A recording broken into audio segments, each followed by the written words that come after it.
Hi, everyone, and welcome to another Applying Ethology webinar. I am Laura Whalen, a postdoctoral researcher at the Norwegian Veterinary Institute. As we begin today, I want to remind you all to please turn off your camera and microphone. Should you have questions for our speaker, please type them into the chat box and we will address them at the end of the presentation. It is my pleasure to introduce my friend and colleague, Julia Lomb. Julia completed her DVM in Germany in 2008 and worked as a dairy veterinarian for 4 years. In 2013, Julia began her PhD in animal welfare at the University of British Columbia. Since completing her PhD, Julia has worked as a postdoctoral fellow where she focused on positive reinforcement training in dairy heifers. And she has also developed her own dog training business where positive reinforcement is critical. Julia hopes that this type of training can be used more on farms in the future. Julia, the floor is yours and looking forward to your presentation.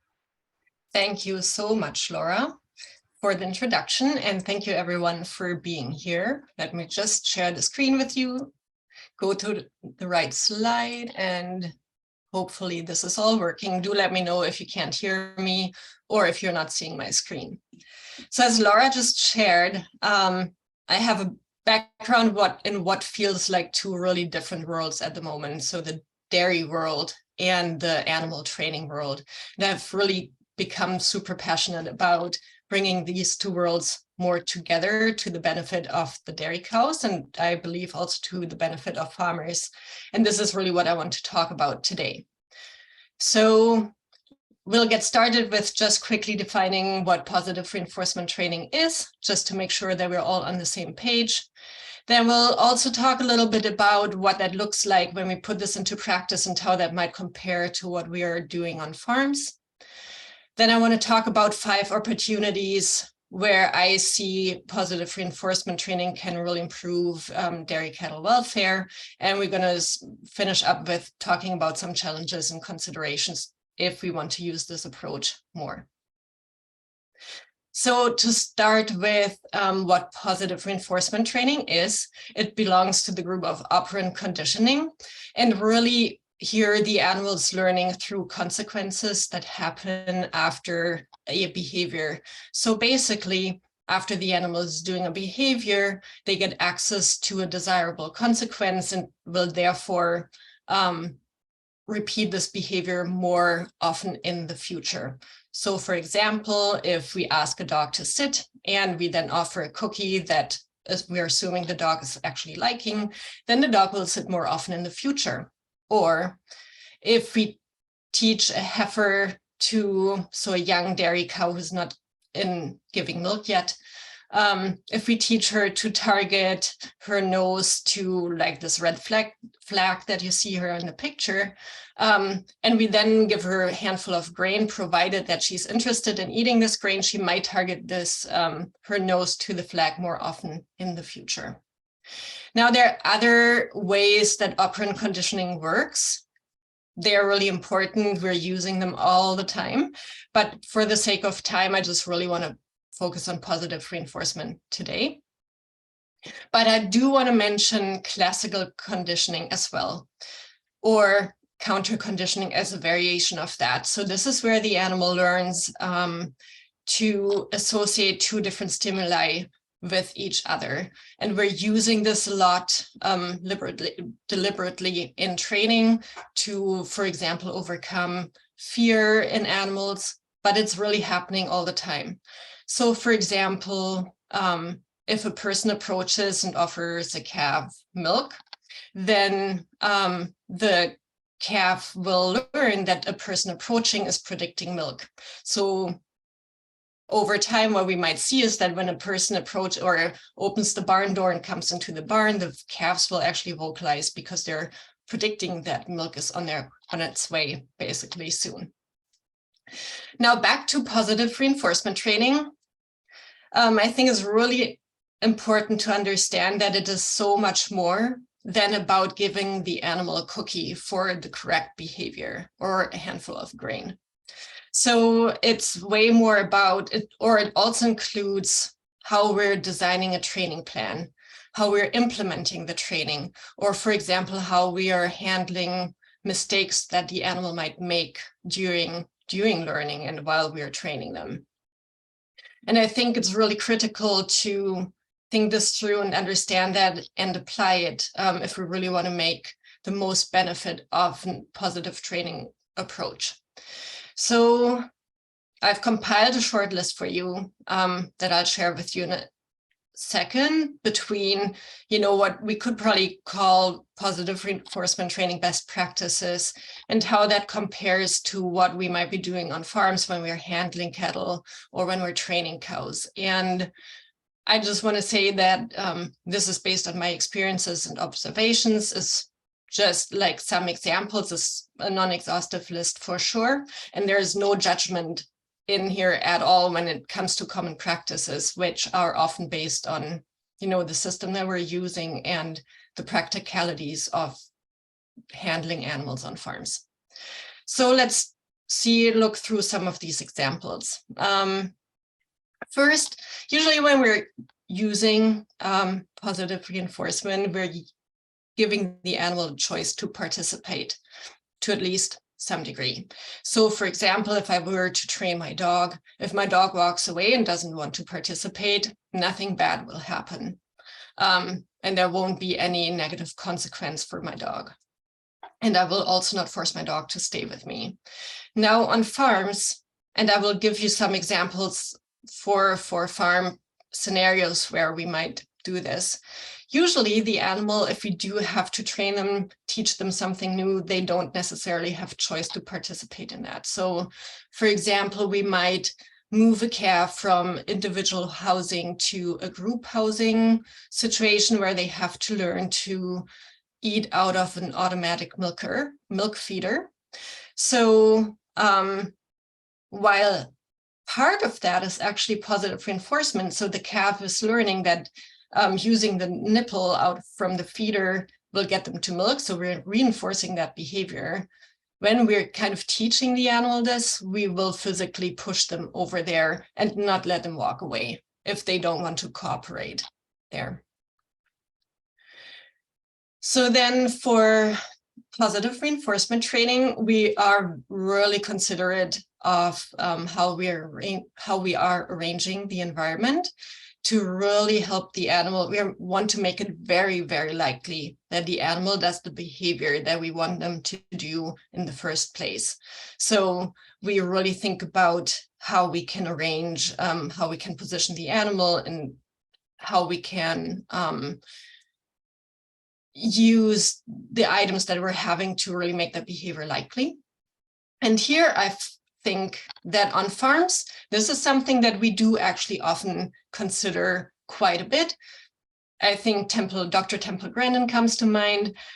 She has been doing such an amazing job of getting us all to think of what the animal is perceiving and how they are perceiving the environment. So as a result, we might think, for example, if we want to move a cow, can we somehow arrange it so that she's moving towards her group instead of away from it, to make it more likely that she goes that way?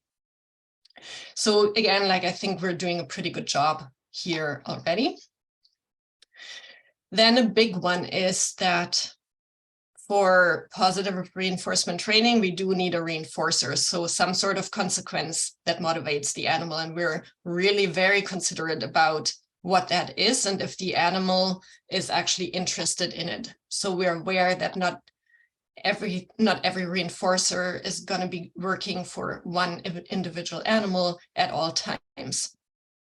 Now here, for the practicalities on farms, it's usually what we would call reward for all animals. And so for example, we will use grain to teach cows to walk into an automatic milker, so a milking robot.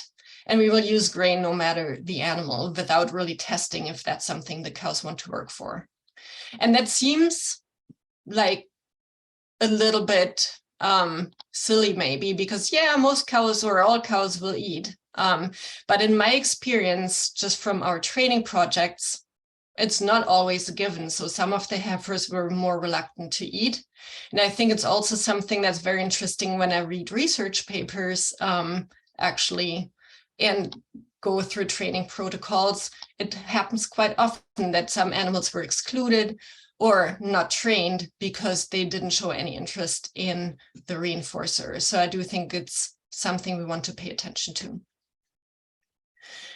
Then for positive reinforcement training, what we usually do is we split a big behavior, like complete behavior, into smaller steps, which is called shaping. So what we would do, so let's say we want to teach an animal to walk into a chute.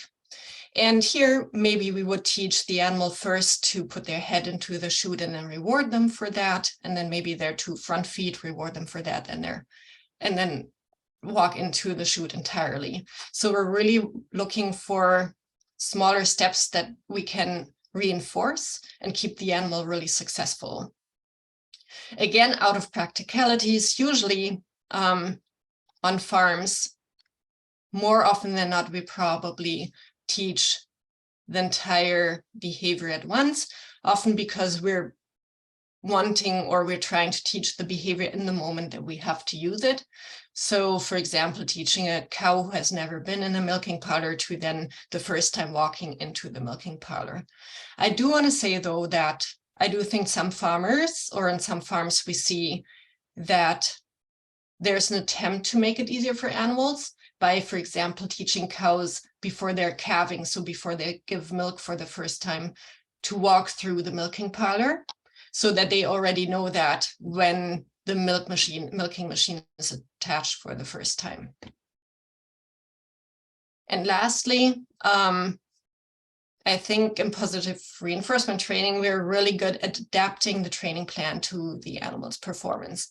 So when the animal is making a mistake or not doing what we want them to do, basically, we're really taking a step back and thinking through how we can make the animal more successful.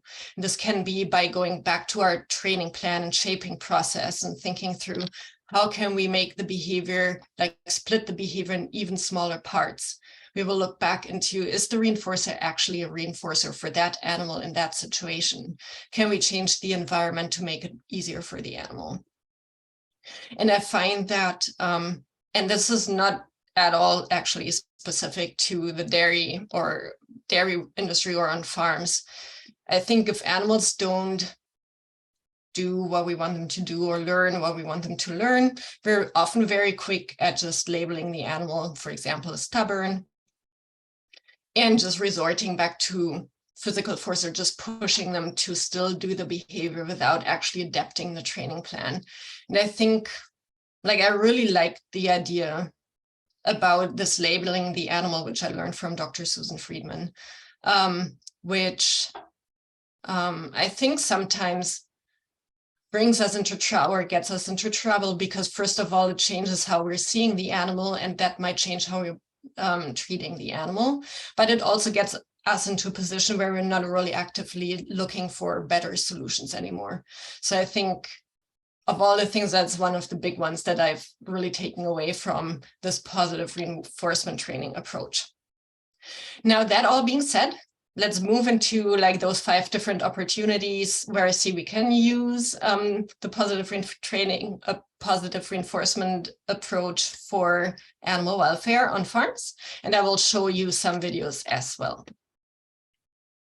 So let's start with this one. I think that's a big one. I think the biggest opportunity is really using it for moving cattle. And I think it's kind of a low-hanging fruit. And this is because we're doing this all the time.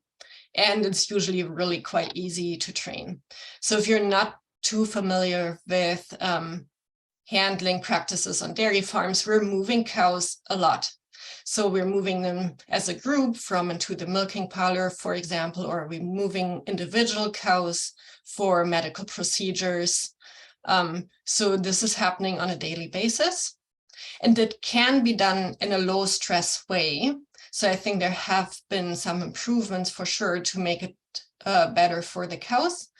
At the same time, I do think it's also quite susceptible to harsher handling methods as soon as the animals don't move often out of fear. And it's very dependent on human factors as well. So if people don't have time, or depending on their attitude or their culture on farms, it's susceptible that we're moving cows with more physical force. There has been some research looking into effectiveness as well. So for example, horses were trained with positive reinforcement and they loaded faster into a trailer. And there are different options of doing this. And two of them that could be useful are target training, which you will see in a second, or training animals with auditory signals to come to a certain location. So in this video is a video from a study that we did last year at the UBC farm here in Agassiz.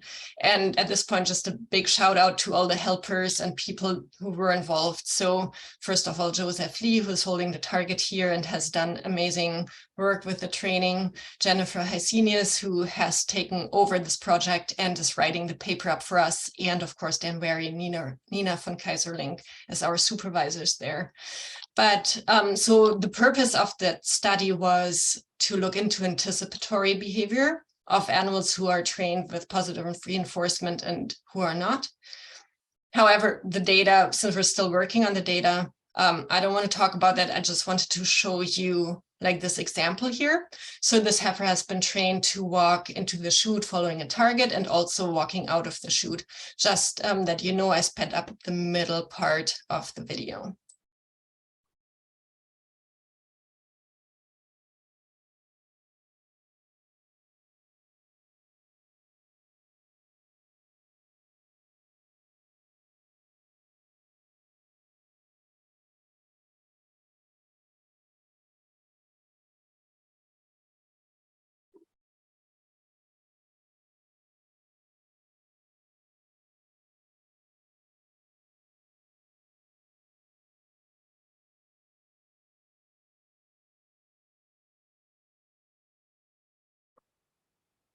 Okay, so for opportunity two, and that kind of comes along with it, is decreasing fear in the animals, and with that increasing safety for the animals, but also for the people who work with them. So, you know, when you think back about how I mentioned classical conditioning, that really happens at the same time. And because we're using food, often the animals develop like positive associations with their surroundings. So that could be with the humans who work with them, but also with the locations, maybe where we are feeding them. And with that, we're decreasing their fear. And we know that fearful animals are actually quite a safety hazard on farms and leads to lots of, can lead to lots of injuries and so on. So I think from that perspective alone, we would increase safety for humans as well. But also, and you'll see that in the next few videos, we can work in protected contact. So that means we're not even actually in there, like in the same area as much with the cows as we traditionally would be. And we might also use fewer people because, let's say, for the target training, it's very clear for the animal where to go. So let me show you some examples to demonstrate those points. So this is a different study that I will share with you about later.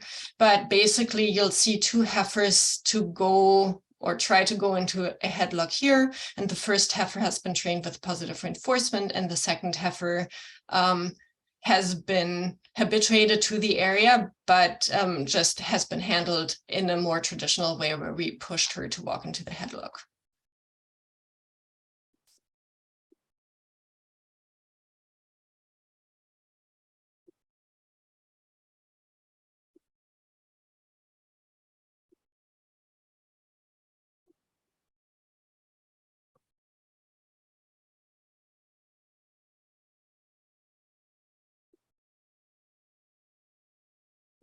And here's just another example on the same topic, really.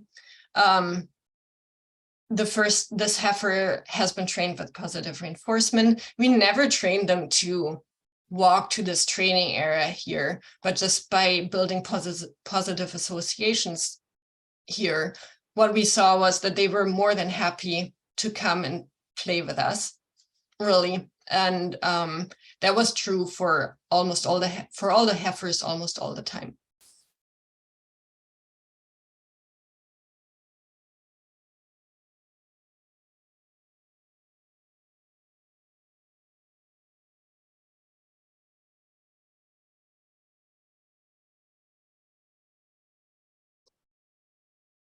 And in contrast, this heifer was not trained.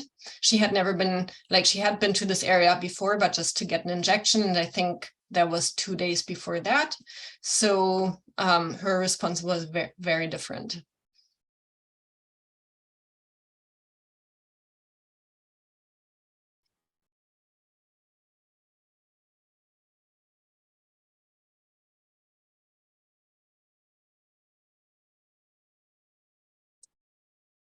Okay, so moving on, I think another big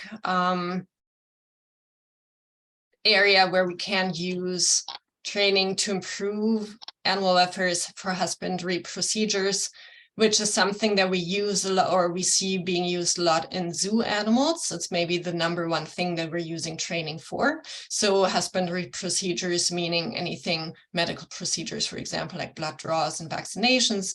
And on farms, that would include palpations, for example, for breeding, these kind of things, which are naturally stressful for the animal. We usually have to restrain them. They can be painful. And we've also seen that just being touched without actually any pain, can be really stressful for the animals. I will say that this is probably the more complex to train. And but when we did that in 2019 with some of those heifers, it actually did see some nice results. So to just give you a quick overview of the study, we trained heifers to voluntarily participate in a fake injection. So we didn't actually perforate the skin. We just used a dull needle to press against their skin. So we fully trained that, and then we actually followed that up with an actual injection and then measured their behavior in response to that. And what we found was that they did have a really low behavior score, as most of the heifers, during the injection.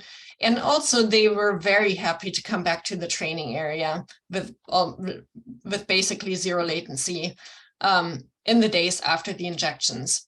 And we saw more behavioral responses and way longer latencies in animals who had been habituated to the area and or hadn't been familiarized with the area at all. I also want to say here that, of course, there's a bigger part of classical conditioning, counter conditioning here than positive reinforcement training in itself. However, it does go hand in hand. So I feel like it kind of belongs to this area as well. So just to show you some of that training, you'll see 2 heifers. The first heifer, that was at the beginning of the training process of the touching and the injection, and you can see how sensitive she is to being touched. And the second heifer is at the end of the training process, where Amandine is giving a pretend injection without perforating the skin. At this point, again, huge shout out to the UBC animal welfare team, and particularly to Amandine Moget, who was a wonderful helper for this project.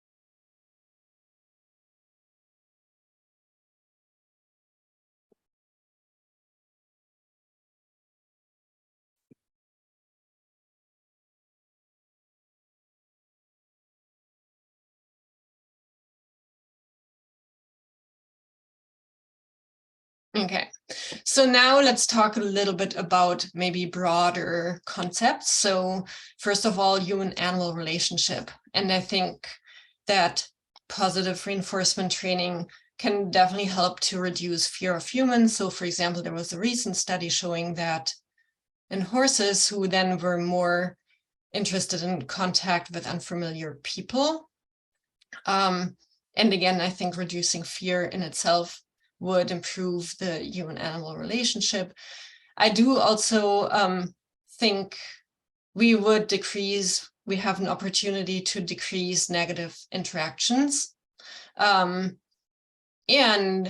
by producing more reliable behaviors, like the animals are really eager and maybe faster to do what we need them to do on farms, which can be really reinforcing then for the people who are working with them, just because it's nice to get the job done and when everything runs smoothly as well. I also thought it was super interesting to read about this study with chickens.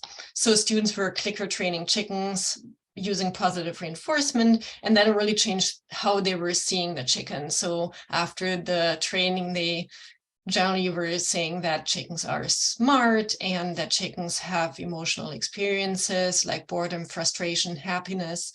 So I think that would be so interesting to see if we would see something similar on farms, and how that would then play into how the behavior of humans changes and for the relationship between animals and the people. And then lastly, I do think what is also, and this is, I think, needs more research, generally speaking, but like how can this influence positive emotional states? So I think like one of the bigger things, and where we can probably learn a lot from the zoo world, is how positive reinforcement training can act as enrichment, for example, decrease boredom. And, if we measure that by if animals are showing interest to voluntarily participate and interact, I can tell you that yes, like definitely based on our 2 studies, absolutely they do. So I included this picture because the 4 cow heifers that are facing us are the positive reinforcement training heifers, while the other not training heifers are facing the other way. And that was kind of the picture that we saw all the time.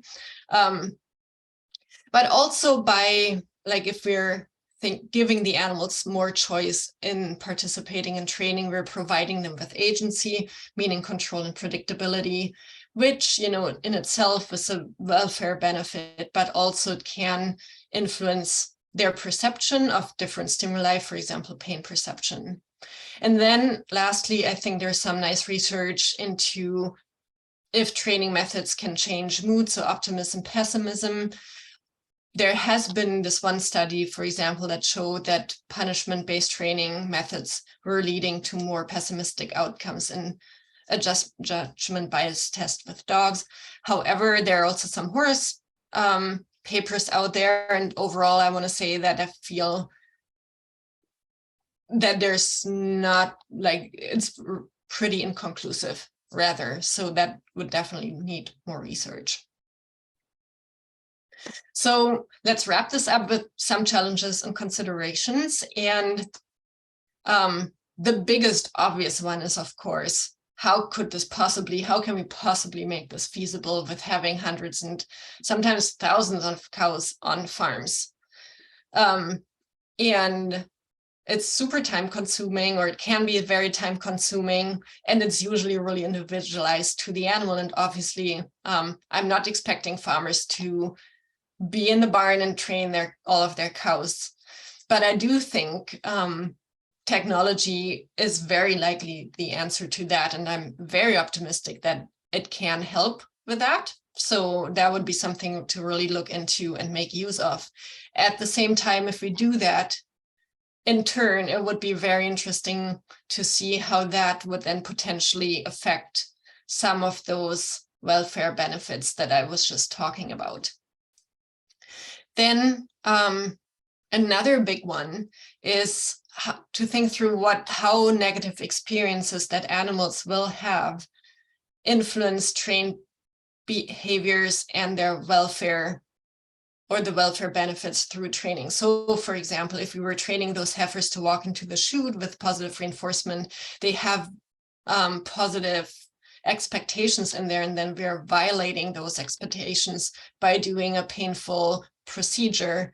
How does that influence the trained behaviors, but also what does that do for like the emotional state for the animal and perception of everything. So, and lastly, again, like I think that to make best use of positive reinforcement training, we need to have a really good understanding of animal training to get the most benefits out of that.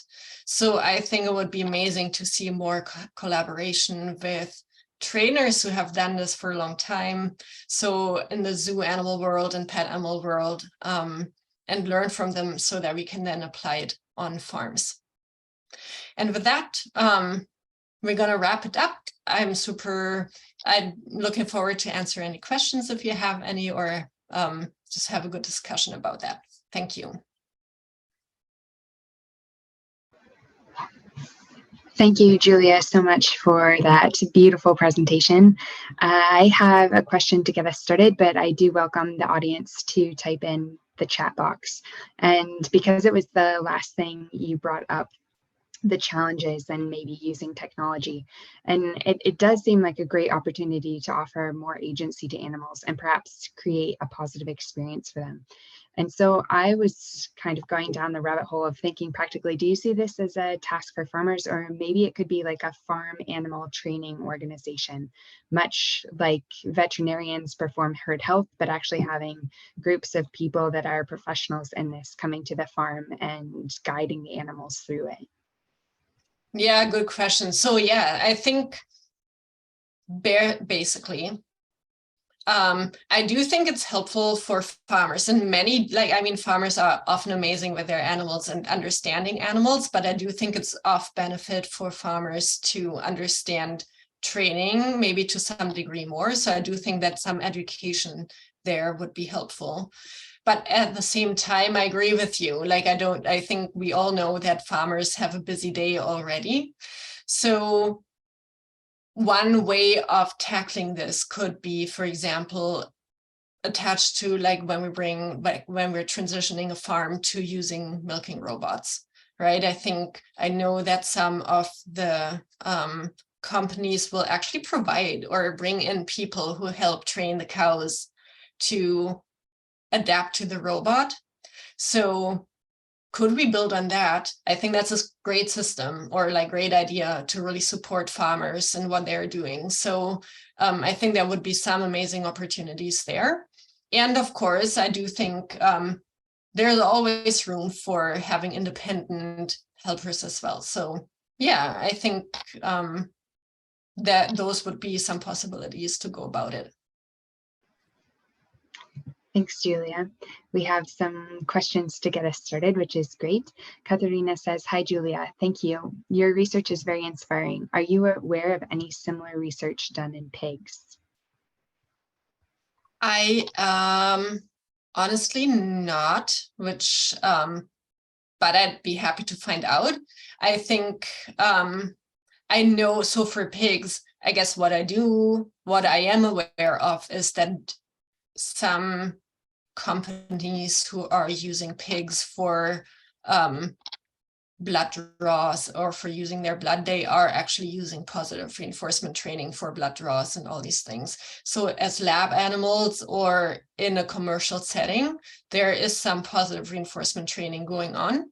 So I think that in itself is happening. What I'm not aware of is I'm not aware of a paper, for example, that looked into husbandry training for pigs. Or to move pigs, but I mean, we know they would be amazing. They do really well with training. So yeah, that would be great to see. Thanks for that. Schmidt says, thank you for this fantastic talk. I have a very practical question regarding the implementation of R+ on farms. You said you would not expect farmers to do it because it is time consuming, but technology could help. But would technology be able to shape behaviors efficiently? And so it is not frustrating for the animals, for example, breaking the steps to facilitate learning? Great question. And it's such an important one because yes, that's what we want to do. And I think there's actually some cool research in dogs. So I think that's where we really need to look into like the world of dog training, because it's just so much more used there. So I have seen some devices who will actually train dogs to sit and down without humans involved at all. What I don't know, what I can speak to, is if it's frustrating for the animal and how it would break up any like splitting or shaping of behaviors. And I think it's a great question, because it's so important to consider that, because if we're not doing it right and just creating a frustrated animal, we're back into like a negative emotional state, really, and we're not having the benefits of that kind of training. So I love the question. So I do, again, like I'm always, I guess, personally thinking we can fly to the moon and we can make so many things happening. So it just must be possible with AI and everything. But I'm the wrong person to really ask about like what the possibilities are. I would love to talk with people who do more AI, because I think we need their help to make it happen. Yeah, very uplifting. We can do whatever we set our minds to. We just need to figure out the tools to get there. Exactly. Beerta says, great videos, Julia. Has there been any calculations on time spent training cows versus time wasted on forcing them into chutes, etc.? No, I don't think so. And definitely not that I'm aware of. I can tell you that, and honestly, I would assume that's probably there's probably a lot of variation there from farm to farm, because the environmental setup on farms will vary so much, right? But I can tell you, like, I mean, for the injections, we needed, I think, 84 training sessions or something. But we also needed to figure stuff out. But at the same time, for the shoe training of the heifers, where they didn't have to learn that many things, that was pretty fast once, especially for the non-fearful ones. So within 3-4 weeks, they were walking in, and we did 4 sessions a day. So that was way faster. No, but yeah, to answer the question, I don't think so, but it would be an important one, because I think that's where the benefit from the farmer's perspective comes in a lot, right? So I think, and to make it more practical, I think. So yeah, I'm not aware of any studies for sure. Thanks. Marisol says, hi, Julia. Thank you so much for your great presentation. Do you think it is possible to make a pessimistic animal into an optimistic animal through positive reinforcement training? Good question. So again, like I think from a research perspective, like that, what we know, I don't think the research is very conclusive in that regard. I do think there's so many, okay, I want to say so many things here, but I do feel like anecdotally what I'm seeing with dogs is that my answer would be yes. But I think probably what we need to take apart is like fear and pessimism, and that could be difficult, right? So I think what we're not seeing necessarily is pessimism and optimism, but maybe it is, but more that we are removing fear. And because animals are less fearful, they are more interested in trying things, or more confident that they can try things. And maybe in some of the tests that would show up as more optimism. I'm not sure. So, but overall, I think it also kind of gets into, can we change personality with training? And no, I don't think we are changing personality, but I do think we can give some of the personality traits more options or more confidence to act in their environment. Yeah, in some ways it becomes a shared language. So then they actually are able to know what you're asking, instead of being in constant question, like, are they sure that's what they're asking? Because they didn't mean that the last time they asked. Yeah, totally. Yeah, and yeah, it just provides clarity. And the animals probably just learn that if they do a behavior, like we're really looking into, we want an animal who offers lots of behaviors, and we're reinforcing that. So they learn that behaving usually pays off for them. So, but then how, like that's where I think training and research is so complicated, because we're so aware of what we're reinforcing, we're influencing the animal's behavior. So then how does that interfere with a cognitive bias test, or like any of the tests that we're doing, any of the measurements that we're measuring? It's really complex. There's nothing like research to get to know individual animals. That is very true. Elena says, thank you so much for this great presentation and your work. Can you provide the full reference resource for some of the other studies you mentioned, like Larson and Roth 2022 and Fernandez et al. 2022? I'd love to read and cite those as well. Yes, of course. I guess the easiest way, honestly, would be if you email me, or if we have a minute here, I can find them. I do have them for sure. Would that be a possibility? Maybe I'll just type my email into the chat. Yeah. And then you can just copy that and email me. Awesome. Yes. Perfect. Lina, I'm just seeing your answer here. So perfect. Jen says, thanks, Julia. It's amazing to see the comparisons and differences after positive reinforcement. So based on your experience, working on commercial farms, I'm curious how well this idea is received by the farmers and staff. Yeah, it's two different worlds. I mentioned that, right? So I actually was out at the UBC dairy last week, and it felt like I had some time traveling, to be honest. However, I think it's not the full story.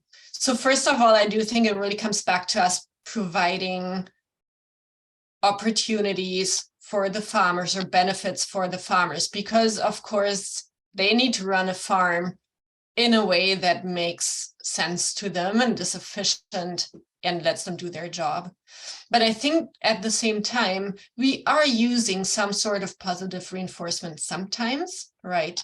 So it's more a matter of, can we use it more effectively? So for example, when it comes to training animal for a robot, or animals for a robot, or when it comes to training for a milking parlor or anything like that, I do think, farmers intuitively know that when they come with a bucket of grain, the animals will follow them, right? It's not news to them. So I think there are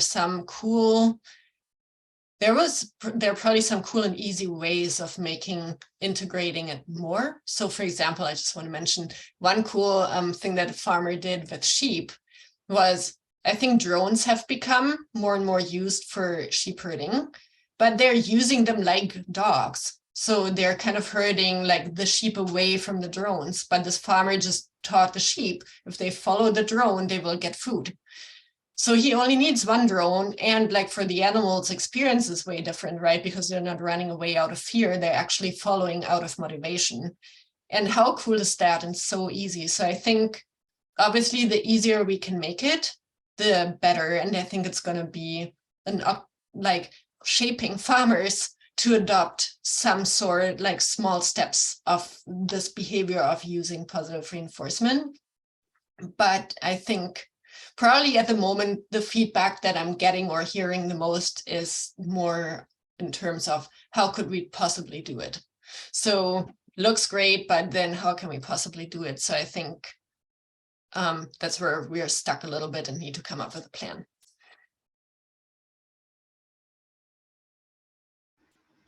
I don't see any more questions, so I wanted to end with one. You mentioned labeling animals and how that can bias our outlook of them by calling them stubborn, for example. And I wonder do you think we should also modify our language in science when writing about animals to better consider that they're individuals and with the beauty that they bring to the world? Yeah, I think it's so like, I think we need to be really mindful about the words that we're using, right? Because it does influence how we're thinking about it and how we're, for example, interpreting data maybe. So Laura, do you have like any specific example in mind? Well, I guess a simple one that comes to mind is using the word it when talking about animals. And I think that can really take away their animalness. Absolutely, yeah, I agree. And I think it just takes away like their emotion and like just that they're feeling emotions and all of these things. And I guess for me, one of the big things is it comes back to, you know, when I talked about mentioning that when we write about, oh, the animals didn't learn, you kind of have to read in between the lines, oh, the animal actually never ate what we offered them. So of course they didn't learn, right? So I think maybe it's not quite the same, but I do think how we are presenting what the animal did and the words we're using around that, we have to be really careful that we're not implying, oh, the animals were too dumb to learn that or anything. And same thing for the using it versus she or he, or I do think language matters, and I do think it reflects how we are moving forward in time and just how we are appreciating animals differently. Yeah, the didn't learn comment, I hadn't thought of that before, but it kind of ties back to your earlier point that different animals might need different positive reinforcers. And so it could just be that not that the animal didn't learn, but we didn't learn what the animal needed. Exactly. So they just can learn like based on what, like we come up with a training plan, but in the end, if the animal doesn't understand the training plan, then we're not teaching really anything. And to be honest, like I think for the animals we used or that we taught, they all in the end ended up eating the reinforcer, like the grain that we offered, but they were too scared to eat it out of the bucket that we were offering it in. So it came back to fear, most of it. And once they overcame that, they were happy to eat the grain. But again, like it would have been very easy to say, oh, these animals can't learn because they're not repeating behavior because they're not eating. But it was on us to help the animal do that. And with that, then they could learn absolutely very, very well. Thank you for that, Julia, and thank you for this great discussion and beautiful presentation. Always a pleasure to see you. And You too. With that, everyone, thank you so much for joining the webinar. Yes, thanks so much, everybody, for coming and for your awesome questions. I really love it. And please do get in touch if you have anything else on mind, or like if you need, or yeah, if you have any questions, I always love to hear from you.